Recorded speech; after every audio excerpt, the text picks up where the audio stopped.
আজ পবিত্র শবে বরাত। আল্লাহর নৈকট্য লাভের আশায় মাগরিবের পর থেকে ইবাদত বন্দেগী শুরু করেছেন ধর্মপ্রাণ মুসলমানরা। এই রাত্রিতে আমরা আমাদের নিজের জন্য, পিতামাতার জন্য, সুস্থতার জন্য আমরা দোয়া চাবো। আল্লাহ তাআলার কাছে চাইবো যেন আল্লাহ তাআলা আমাদের সকলের ভাগ্য ভালো করে।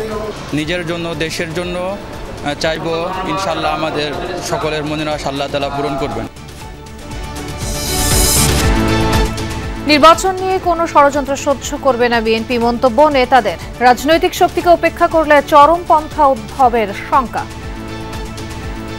মাথা আগে থাকে না, লেজ আগে থাকে, আর এটার মধ্যে দিয়ে চরমপন্থার উত্থান হতে পারে। যদি আপনারা রাজনৈতিক শক্তিকে যদি খাটো করেন, চরমপন্থা শুধু বাম দিক দিয়ে আসে না, ডান দিক দিয়েও আসে। যাত্রাবাড়িতে গণ আন্দোলনে পুলিশের গুলিতে নিহত হাসানের জানাজা শেষে কফিন মিছিল। ভোটের আগেই আওয়ামী লীগের নিবন্ধন বাতিলের দাবি নাগরিক কমিটির। আওয়ামী তাণ্ডবকে বিভিন্ন রাজনৈতিক গোষ্ঠী তাদের রাজনীতিতে ব্যবহারের জন্য আওয়ামী লীগকে আবার পুনর্বাসনের চেষ্টা করছে।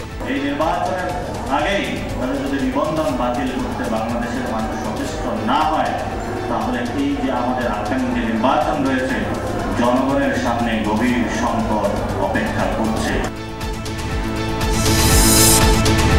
কাল থেকে রাজনৈতিক দলগুলোর সাথে সংস্কার নিয়ে ঐকমত্য কমিশনের আলোচনা শুরু। সরকার ফিরিয়ে দিতে চায় দেশবাসীর অধিকার, জানালেন উপদেষ্টা। আগামীকাল থেকে যে সংস্কার নিয়ে আলোচনা শুরু হবে রাজনৈতিক দলগুলোর সঙ্গে, এই সংস্কারের আলোচনা দেশে একটা গণতান্ত্রিক ব্যবস্থা প্রতিষ্ঠার জন্য এগিয়ে নিয়ে যাবে দেশকে।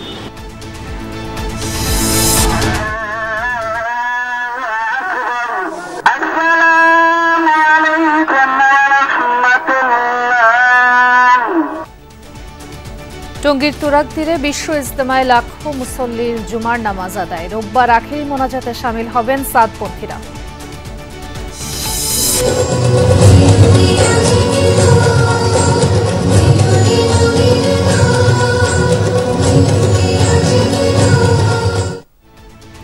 ঋতুরাজ বসন্ত বরণে বিভিন্ন স্থানে বর্ণির আয়োজন। ভ্যালেন্টাইন্স ডেতে অমর একুশে বই মেলায় উপচে পড়া ভিড়। সব ভালোবাসা, সব রং, সবকিছু আমাদের সবার মধ্যে ছড়িয়ে পড়ুক। সবাইকে বসন্ত উৎসবের শুভেচ্ছা। মোবাইলের আসক্তি থেকে বের করে যেন সবসময় বই পড়ে। ওয়াশিংটনে ট্রাম্প মোদি বৈঠকে কয়েক হাজার কোটি ডলারের সামরিক চুক্তির বিষয়ে সমঝোতা। আঞ্চলিক শান্তি বিনষ্টের আশঙ্কায় পাকিস্তানের উদ্বেগ।